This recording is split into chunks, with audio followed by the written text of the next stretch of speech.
The Holy Land Park project is a 120-acre first-century theme park centered around the Holy Land. Think about it, the events of this time era are so world-changing that our modern calendar revolves around the first century, BC and AD. And at the Holy Land Park, all of this history comes alive and immerses you into this time era. There are 5 themed cities: Nazareth, Capernaum, Jericho, Jerusalem, and Bethlehem, a 200-acre Sea of Galilee, a Jordan River, the Dead Sea, and a 150-foot tall Mount Sinai in the southern desert plains.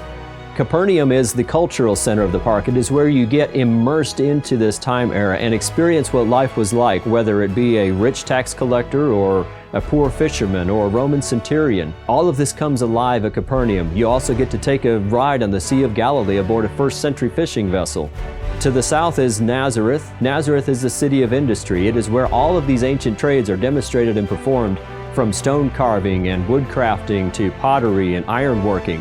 You actually get to put your hands on all of this. This isn't just static displays. You get to do it and experience it for yourself. From there you come to Jericho. Jericho was called the City of Palm Trees. There's an outdoor theater telling the story of Israel's conquer of Jericho with Rahab and the spies and the wall coming down. There's also a spy adventure at Jericho that you get to run through the streets of the darkened city trying to evade capture. Lots of experiences in Jericho. And then you come to the city of Jerusalem. Jerusalem is a very large, ornate city. It is called the City of the Great King. It is where all of the finer arts and crafts are done. The temple is at Jerusalem. It is a 1,500-seat theater performing well-known historic and Bible stories. There's also a large Roman stadium with chariot races, complete with 4-horse teams and stunt actors performing amazing acts and stories from this time.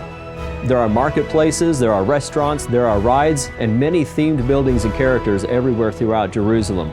From there you move to Bethlehem. Bethlehem is the agricultural center of the park. It is where all of the fields and livestock are. There are sheep and oxen and camels and donkeys. There is a sheepfold with a shepherd demonstrating what life would have been like as a shepherd and defending his sheep from wolves. And this all happens in front of you. You get to interact with everything and watch all of this and experience it.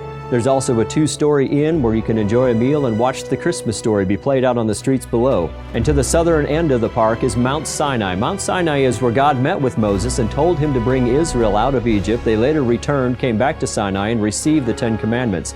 Inside Mount Sinai are 6 themed dark rides and a Commandments activity center. On the top of Sinai is another amphitheater performing scenes from the life of Moses and the children of Israel and their wanderings in the wilderness.